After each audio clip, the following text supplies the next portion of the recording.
Olá, pessoal! Essa é a resolução da nossa 16ª lista dirigida. Se você quiser ter acesso a essa lista e todas as outras, é bem fácil. Eu vou deixar aqui na descrição do vídeo 2 links, tá? Um link que vai te dar acesso ao nosso grupo, e lá toda semana eu posto os materiais. E também um link para quem não gosta muito de participar desse tipo de grupo e prefere ir para o Drive. Então, um Drive com todas as listas dirigidas de 2020, 2021 e as de 2022.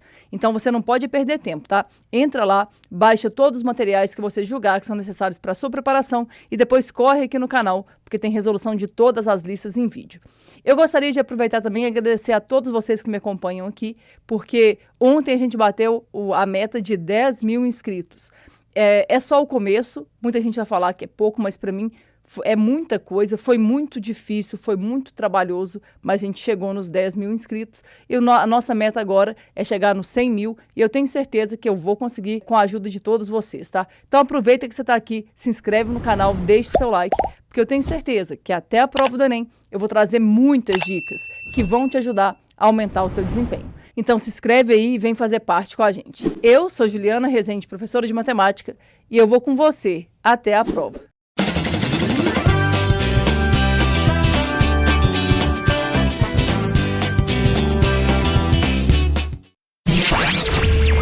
No setor produtivo de uma firma, há uma esteira com 9 postos de trabalho numerados de P1 a P9. Mas, apesar dessa quantidade de vagas, apenas 2 operários trabalham nessa estação. A figura a seguir mostra uma configuração possível para o trabalho. Pesquisas realizadas pelo setor de logística da empresa garantem que, para uma melhor produtividade, os 2 funcionários escalados para a esteira devem se posicionar de forma que haja, pelo menos, um posto de trabalho vazio entre eles. Estabelecidas as posições que cada um vai ocupar, os funcionários devem cumprir o dia todo de trabalho nas posições escolhidas. Se Arthur e Brenda foram designados para esse setor, o número máximo de dias que esses 2 funcionários poderão trabalhar sem repetir uma configuração já utilizada é... Então, vamos tentar entender, gente. Tenta imaginar. A gente tem 9 postos de trabalho. São 9 postos de trabalho, né? Só que tem uma regra. O Arthur e a Brenda, eles têm que trabalhar em posições de forma que haja pelo menos uma posição ali vazia entre eles, tá? Um posto de trabalho vazio entre eles. Então, por exemplo, pode ser algo assim, ó. Aqui vem o Arthur, aqui é a Brenda. Dá uma olhada. Existe pelo menos uma posição vazia entre eles? Sim. Pode ser algo assim, ó. O Arthur, aí salta 2 postos, coloca a Brenda. Dá certo também. Pode ser o Arthur, salta 3 postos e coloca a Brenda. E assim por diante. O importante é, entre os 2 tem que haver pelo menos uma posição vazia. E aí eu quero saber de quantas maneiras eles podem fazer isso. Entenda, em análise combinatória, na maior parte das vezes que aparece essa expressão aqui, ó, pelo menos, significa que você vai ter várias situações possíveis. O que eu estou querendo dizer? Pode existir uma posição entre os 2, vazia, né? Pode ter 2 posições vazias entre os 2. Pode haver 3 postos vazios, 4, 5. Pode chegar até o extremo de haver 7 posições vazias entre os 2. Então, o que acontece? Contabilizar isso, geralmente, é muito trabalhoso. Então, a gente usa uma ferramenta. Que ferramenta? A gente usa a ideia de fazer o total menos os casos indesejáveis. Ah, Ju, como assim? Não entendi. Você calcula o número de maneiras total aí desses 2 funcionários ocuparem suas posições de trabalho, sem nenhuma restrição. E depois você tira aquilo que você não quer que aconteça. O que a gente não quer que aconteça? A gente não quer que o Arthur e a Brenda fiquem lado a lado. Então nós vamos fazer o total e tirar aquilo que a gente não quer que aconteça. Beleza, mas como é que a gente faz para descobrir esse total? Gente, a ideia aqui é bem simples, tá? Imagina, o primeiro funcionário que chegar para trabalhar. A hora que ele chegar para trabalhar, ele vai ter 9 posições para escolher. Então o total, aqui eu vou chamar de T.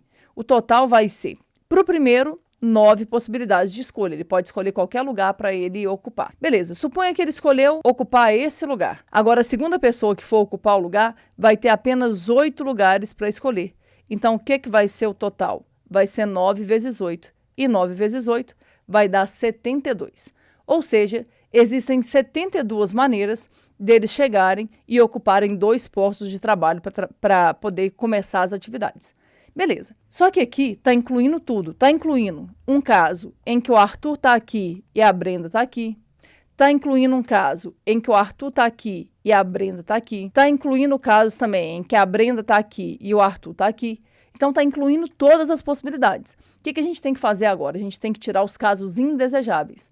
E o que é o indesejável? O indesejável é justamente quando o Arthur e a Brenda se sentam lado a lado. Tá, mas como é que nós vamos fazer isso? Pois é, a ideia aqui, sempre que você quiser considerar que elementos não se separem, o que você deve fazer, o jeito mais seguro de fazer isso, é considerá-los como sendo um só. Ou seja, é como se você congelasse eles aqui num bloco. Aí você pensa que agora eles representam uma pessoa só. Ah, Ju, mas eu posso fazer isso? Pode. Só tem que tomar cuidado com alguns detalhes, mas você pode fazer isso, tá? Então você vai imaginar que aqui é uma pessoa só. Aí observa. A ideia é descobrir quantos lugares tem para acomodar esse bloco. Dá uma olhada, tem um lugar aqui.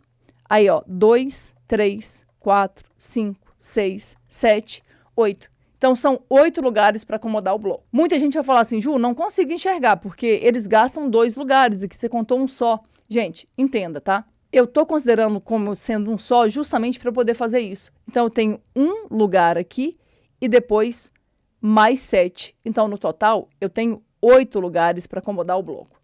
Se você não conseguiu enxergar isso, eu vou fazer aqui manualmente. Mas, ó, na prova não dá tempo de você fazer isso. E também não compensa muito, até porque se for uma situação muito grande, não vai ter como você fazer. Então, eu vou fazer aqui manualmente, só para te provar que, de fato, são 8 lugares para colocar o bloco. Dá uma olhada, hein? Por exemplo, pode ser assim, ó. Arthur e Brenda. Arthur e Brenda. Arthur e Brenda. Arthur e Brenda. Imagina.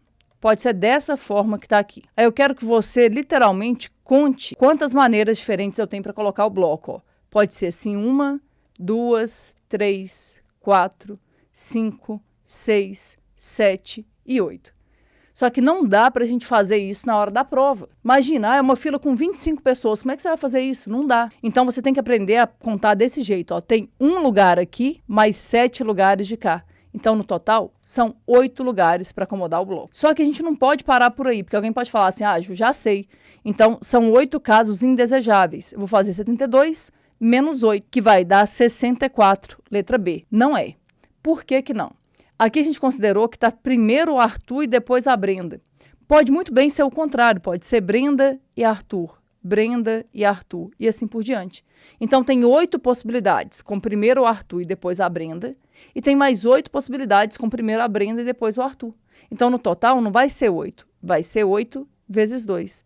E 8 vezes 2 vai dar 16. Agora, tenta imaginar a ideia, para a gente poder expandir isso para outras situações. O que vão ser os casos indesejáveis? São 8 lugares para acomodar o bloco. O detalhe é o seguinte, quando você considera pessoas como sendo um bloco, você está momentaneamente impedindo que essas pessoas troquem de lugar entre si, porque é como se você congelasse aquelas pessoas num bloco. Você precisa agora permitir que elas troquem de lugar entre si. E aí entra uma ferramenta muito importante. Sempre que você quiser que elementos troquem de lugar entre si, é só você multiplicar pelo número de maneiras que eles trocam de lugar entre eles. E de quantas maneiras 2 pessoas trocam de lugar entre si? De 2 fatorial maneiras. Ah, Ju, não posso colocar só o 2, não? Gente, nesse caso não vai fazer diferença. Mas numa situação na qual você tiver 3 pessoas, por exemplo, 3 pessoas não trocam de lugar de três maneiras. 3 pessoas trocam de lugar entre si de 3 fatorial maneiras. Aí sim, ó, o que vai ser os casos indesejáveis? Vai ser 8 vezes 2 vezes 1. Então, aqui vai dar o quê? 16. Agora, a gente consegue resolver. O que vai ser, hein? Vai ser o total, 72, menos 16. 72 menos 16 vai dar 56. Resposta correta, letra C. Espero que você tenha entendido. Se ficou alguma dúvida, deixa aqui nos comentários. Não se esqueça de se inscrever no canal e de deixar o seu like, porque até a prova do Enem eu vou te ensinar análise combinatória sem forma. No próximo mês, haverá eleições para o novo colegiado de uma universidade federal. Serão escolhidos um presidente, um vice-presidente, um conselheiro, um auditor e um secretário. Ao todo, 7 docentes se candidataram aos cargos, mas por ainda estarem na fase de estágio probatório, 3 deles não podem ocupar os cargos de presidente e vice-presidente do colegiado. Dessa forma, o número de maneiras distintas de montar esse colegiado é... Galera, aqui é uma questão que alguém pode olhar e falar assim, Ju, já sei. É uma questão de formar comissões, né? Então, é uma questão de combinação. Cuidado, tá? Aqui uma situação em que há diferenciação de cargos. Como assim? A gente tem que escolher um presidente, um vice-presidente, um conselheiro, um auditor e um secretário. Então, observe: presidente, vice-presidente, conselheiro, auditor e secretário. O que eu preciso que você entenda aqui é, como os cargos são diferentes, se eu pegar um conselho que foi eleito e trocar os elementos de lugar, vai mudar a composição do colegiado. Mesmo que sejam as mesmas pessoas fazendo parte daquela comissão, o fato de serem cargos diferentes, ao trocar duas pessoas de lugar, eu mudo a situação. Como assim? Sei lá, imagina que o André e a Bruna foram eleitos para presidente e vice-presidente, respectivamente. Mas imagina que na hora de colocar o resultado, eu altere, falo que a Bruna vai ser presidente e o André vai ser vice-presidente. Os dois continuam participando da minha comissão, mas como eles têm cargos diferentes, o que acontece é que eu mudo o resultado da eleição. Então, como a ordem importa, gente, trata-se de um problema de arranjo. Ah, Ju, já sei, vou usar uma fórmula. Se você quiser usar a fórmula, pode, mas toma bastante cuidado, porque essa questão ela tem restrições. E as fórmulas, por si só, a fórmula sozinha, ela não consegue contemplar essas restrições. Você tem que pensar um pouquinho. É por isso que eu não gosto muito de análise combinatória com fórmula. E se você quer aprender análise combinatória sem usar uma fórmula sequer, eu vou deixar um link aqui para você assistir um curso completo. Um curso lá do início do canal, quando a gente tinha, 100 inscritos, mas que eu nunca vou tirar do ar, porque ele é excelente. Apesar de que, como diria o Lito, o canal era em preto e branco ainda. Mas é muito boa, as aulas são muito boas, e é um conteúdo que eu tenho certeza que já ajudou centenas de alunos. E pode te ajudar também. Então dá uma olhadinha aqui na descrição do vídeo, tá? Mas vamos lá. Como é que nós vamos fazer? A gente tem 7 candidatos. Vou chamar os candidatos de A, B, C, D, E, F e G. Então, vou dar esses nomes aqui para eles, tá? Só para facilitar a nossa comunicação aqui. Tenta imaginar o seguinte. A questão fala que eu tenho que eleger pessoas para esses cinco cargos. O que muita gente pensa? Ah, Ju, tá fácil. Vai ser 7 vezes 6 vezes 5 vezes 4 vezes 3 fatorial. Não é isso. Seria isso se não tivesse nenhuma restrição. Mas tem restrição. Olha o que ele fala. 3 dos candidatos não podem ocupar o cargo de vice-presidente e de presidente, porque eles estão no estágio probatório, ou seja, passaram no concurso há pouco tempo e eles não podem ser eleitos como presidente e vice-presidente. Ah, Ju, mas eu não sei quem são esses professores que não podem. Gente, não importa, tá? Imagina aqui, vamos pegar 3 quaisquer aqui. Imagina que esses 3 aqui, lembrando que eu estou pegando de forma aleatória, tá? Imagina que esses 3 aqui não podem ser presidente e vice-presidentes, tá? Como é que nós vamos fazer isso? A ideia é extremamente simples. Você vai pensar assim, eu preciso eleger um presidente. São 7 candidatos, só que 3 não podem. Então, eu tenho quantas pessoas que podem ocupar o cargo de presidente? 4. Então, para o cargo de presidente, eu vou ter 4 pessoas. Beleza, vou escolher alguém aqui para ser o presidente. Sei lá, imagina que eu escolha a Fernanda para ser a presidente. Beleza, feito isso, o que vai acontecer? Agora eu tenho que escolher um vice-presidente. Cuidado, porque alguém pode falar, já sei, Ju, eu já escolhi uma pessoa, agora tem 6 possibilidades para o vice-presidente. Também não. Não se esqueça que esses 3 não podem ser nem presidente, nem vice-presidente. Então, para escolher agora o vice-presidente, eu vou ter 1, 2, 3 possibilidades. Então, para cá agora, vão ser 3 possibilidades, certo? Ok, vamos supor que eu escolhi o André para ser o presidente, o vice-presidente. Vamos imaginar que eu escolhi o André para ser o vice-presidente. Beleza. Feito isso, acabaram as restrições. Por quê? Esses aqui que estão em estágio probatório podem ser conselheiros? Podem. Pode ser auditor? Também. Pode ser secretário? Também. Agora é só você terminar. Tenta imaginar, nesse momento eu tinha 7 candidatos. Eu já dei um cargo para um, já dei um cargo para o outro. Agora eu tenho 5 pessoas concorrendo a 3 vagas. Me ajuda. Para ser conselheiro, eu vou ter 5 candidatos. Vou usar um, sei lá, imagina que eu use a Camila. Agora eu tenho que escolher um auditor. Nesse momento eu vou ter 1, 2, 3, 4 candidatos para a vaga de auditor. Sei lá, imagina que eu usei o Gustavo. Agora eu tenho que escolher um secretário. Para o secretário eu vou ter 3 possibilidades. Então vai ter 3 possibilidades aqui. O que você faz? Pelo princípio fundamental da contagem, você multiplica. Ah, Ju, nunca sei por que eu tenho que multiplicar. Então, você tem que multiplicar porque você precisa escolher um presidente e um vice-presidente e um conselheiro e um auditor e um secretário. Se aí, você multiplica. Só que se você olhar aqui, ó, essa conta não está parecida com nada do que está aqui nas alternativas, né? E isso é uma mania do Enem. Muita gente critica. Eu gosto desse jeito do Enem de escrever. Por quê? Porque, querendo ou não, ele tá impedindo que a gente tenha que ficar fazendo conta. A ideia é você não fazer conta, deixar indicado. Só que aí, quem é defensor de fórmula fala assim, Tá vendo? Eu falo que não dá para ensinar análise combinatória sem fórmula. Chega aí, o aluno não sabe o que fazer. depende, talvez o seu aluno possa não saber o que fazer, mas o meu sabe. O que o meu aluno sabe? Ele sabe ajeitar fatoriais. E se você tem dificuldade nisso, eu vou deixar uma aulinha aqui para você aprender de uma vez por todas. Como é que a gente faz para ajeitar o fatorial? A ideia é relativamente simples. Ó. Eu quero que você olhe para isso aqui. Aqui eu tenho 4 vezes 3. Aqui eu tenho 5 vezes 4 vezes 3. Por que eu estou separando os dois? Porque isso aqui parece o início de 4 fatorial. Isso aqui parece o início de 5 fatorial. Mas aí você precisa entender. 4 vezes 3, obviamente, não é 4 fatorial. Para ser 4 fatorial, está faltando um 2 e 1. Ou seja, para isso aqui virar 4 fatorial, eu teria que multiplicar por 2 fatorial, que é 2 vezes 1. Só que eu não posso pegar um número do nada e multiplicá-lo por 2 fatorial. Para não alterar o resultado, é só eu vir aqui e dividir por 2 fatorial. Entenda, esse 2 fatorial cancela com esse e dá esse resultado.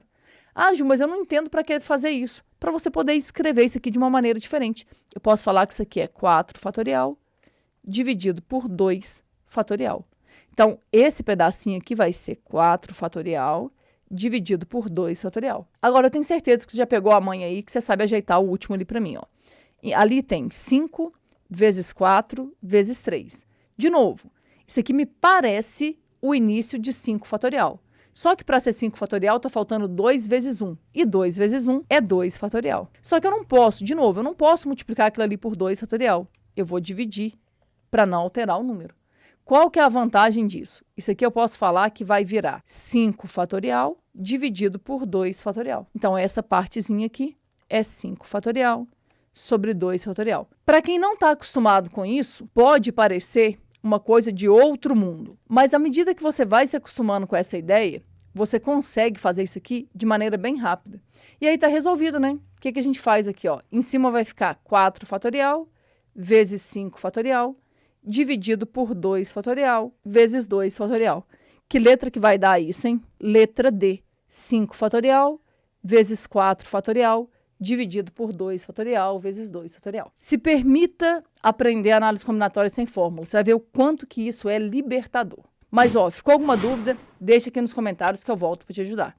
Ah, Ju, e se eu não conseguisse ajeitar de jeito nenhum, o que eu poderia fazer? Então, você podia fazer a conta. E depois confirmar aqui, ó, entre as alternativas, a única possibilidade que vai dar o mesmo resultado. Daria certo também. Agora, vamos dar uma olhadinha na terceira e última questão. Mas, ó, se você chegou nessa questão aqui e não se inscreveu ainda, não perde seu tempo. Se inscreve, deixe seu like, porque eu vou te ensinar análise combinatória sem fórmula. Ricardo decidiu finalmente realizar o sonho de suas 2 filhas e comprou uma cama elástica enorme, como a da figura 1. Porém, antes mesmo de realizar a compra, ao pesquisar sobre o produto, percebeu que muitos consumidores reclamavam da estrutura da cama. Para minimizar possíveis danos à estrutura, Ricardo decidiu soldar 2 peças de metal, representadas pelos segmentos AB e EF, na figura 2. Considerando que C é o centro da circunferência, FE é perpendicular a AB, o raio da cama mede 15 decímetros e que DE é igual a 3 decímetros, a medida da barra, representada na figura pelo segmento AB em metro, é. Então, nosso objetivo é descobrir quanto que vale esse segmento AB que está aqui. Como é que nós vamos fazer isso? É uma questão de circunferência, né? Aqui é o centro, dá uma olhada. FE é uma corda, porque une 2 pontos da circunferência, mas é uma corda especial, porque ela passa pelo centro. Corda que passa pelo centro a gente chama de diâmetro. AB é uma outra corda, só que ela não passa pelo centro. Nosso objetivo é descobrir quanto que vale esse segmento AB. Como é que nós vamos fazer isso? Tem um detalhe aqui que te ajudaria bastante se você lembrasse. Mas se você não lembrasse, eu vou te mostrar aqui um jeito de você se virar também. Que é o seguinte. Tem um teorema que fala assim. O raio que é perpendicular a uma corda divide a corda e o arco correspondente ao meio. Ou seja, esse raio CE, ele é perpendicular a essa corda. Então, esse pedacinho AD vai ser igual ao pedacinho DE. Ah, Ju, acho que eu não ia lembrar desse teorema. O que eu teria que fazer? Então, uma coisa que eu insisto muito com os meus alunos é, quando você está lidando com questões de circunferência, uma boa estratégia é você traçar raios. Só que não é sair traçando raio a esmo aqui, não. Você tem que traçar de forma coordenada. Então, por exemplo, imagina que eu venho aqui, ó, e traço esse raio CB. Agora eu vou vir aqui e vou traçar esse raio CA. Confere. Eu formei aqui um triângulo. Só que não é um triângulo qualquer. Isso aqui é um triângulo isósceles. Aqui é raio, aqui é raio. Aí eu não sei se você se lembra, mas é importante que você se lembre disso. Isso aqui é a altura relativa à base de um triângulo isósceles. Num triângulo isósceles, a altura relativa à base não é só altura. É altura, é mediana, é bissetriz e é mediatriz. Então, esse pedaço vai ser do mesmo tamanho que esse. Então, assim, dava para se virar sem o teorema? Claro que dava. Mas saber alguns teoremas a respeito de circunferência é importante. Eu vou deixar uma aula aqui com esses teoremas para que você pegue mais maldade em questões de circunferência, tá? Beleza, mas e aí, Ju? Porque não sei ainda o que eu vou fazer. Então, ele me contou que o segmento DE aqui mede 3. Eu não sei quanto que vale nem o AD nem o DB, e eles são iguais, então vou chamar aqui de X. Aqui eu tenho um triângulo retângulo, ó, porque aqui também tem um ângulo de 90 graus. Se eu soubesse algo sobre esse pedacinho aqui, ó, eu consigo resolver o meu problema. E detalhe, a gente sabe o que a gente sabe? Porque tudo aqui vale 15. Esse pedacinho vale 3. Então, esse pedaço aqui vai valer 12. Ah, Ju, mas e o raio aqui? Aqui a gente sabe que é 15. E aí tá resolvido. Vou fazer um desenho aqui, mas você pode... Só porque ele tá meio apertado, tá? Tenta imaginar. Eu tenho um triângulo desse modelo aqui, ó. A hipotenusa vale 15. Um cateto aqui mede 12. E a gente quer saber quanto que vale o outro cateto. Mudei a posição dele aqui, gente, mas é a mesma coisa, tá? O que você pode fazer para resolver isso? Uma possibilidade, Teorema de Pitágoras. Agora, se você me acompanha aqui, você não precisa de Teorema de Pitágoras. Confere aqui para mim. Isso aqui é a mesma coisa que 5 vezes 3. Aqui é a mesma coisa que 4 vezes 3. Esse cateto só pode ser 3 vezes 3. É um triângulo pitagórico, 3, 4, 5. Na verdade, é um múltiplo dele. Então, a gente já sabe que esse x aqui vai valer 9. Ah, Ju, não ia enxergar isso. Não tem problema, gente. Teorema de Pitágoras. 15 ao quadrado vai ser igual a 12 ao quadrado mais x ao quadrado. Então, 225 vai ser igual a 144 mais x ao quadrado. Passa para lá, vai ficar 225 menos 144 igual a x ao quadrado. 81 vai ser igual a x ao quadrado. O que vai ser o x? Vai ser raiz quadrada de 81. X igual a 9. Mas se você conhece esse triângulo pitagórico, você acelera as suas resoluções. Agora, cuidado, tá? Porque você vai falar assim, Ju, mas nem tem essa resposta. Calma. A gente quer o segmento AB. O segmento AB é 2x. Então, o segmento AB vai ser 2 vezes 9. E 2 vezes 9 vai dar 18. Agora, um detalhe. 18 o quê, gente? 18 decímetros. Lembra que para mim, ó, metro, decímetro, centímetro e milímetro. Para eu passar de decímetro para metro, é só voltar uma casa decimal. Voltando uma casa decimal, o nosso segmento AB vai ser 1,8 metro. Então, tá aqui, ó. Resposta correta, letra D. Espero que você tenha entendido, mas, ó, ficou alguma dúvida, deixa aqui nos comentários que eu volto para te ajudar. E não se esqueça, tá, de se inscrever no canal e de deixar o seu like. E mais uma vez, eu quero agradecer a todos os meus inscritos que fizeram com que eu conseguisse chegar nessa meta. Foi difícil, foi trabalhoso, mas foi extremamente prazeroso também, porque o meu objetivo é ajudar pessoas a aprender matemática de forma mais clara, mais limpa e, de preferência, com o menor número possível de fórmulas. Então, não deixe de se inscrever, porque até a prova do Enem eu vou trazer muitas dicas que vão te ajudar a acelerar as suas resoluções. Um abraço e até o próximo vídeo.